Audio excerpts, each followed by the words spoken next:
Welcome. Today, we're going to walk through a simple and clear way to make your Excel files offline unavailable in Dropbox, using the latest version of the app on your phone. This is especially useful if you want to free up space or ensure certain files don't stay downloaded on your device when you don't need them. Let's dive right in.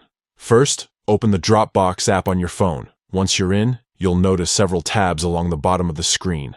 Tap on the one labeled Files to see all your stored documents and folders. Next, scroll through your files until you find the Excel file you want to adjust. When you spot it, look for the three dots icon. These usually represent additional options. Tap those dots to bring up a menu with different choices for that file. Now, in this menu, you'll see an option called Make Available Offline. If this option is toggled on, it means the file is stored on your device and accessible even without an internet connection. To prevent the file from being available offline, simply toggle this option off. This action will remove the local copy of your Excel file from your device, while still keeping it safely stored in your Dropbox cloud. Once you turn off the offline availability, your phone will no longer use storage space for that particular file.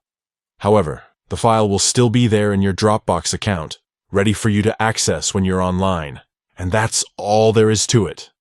By following these steps, you can easily manage which Excel files remain accessible offline and which don't, helping you control both your device's storage and your file access preferences. Thanks for watching.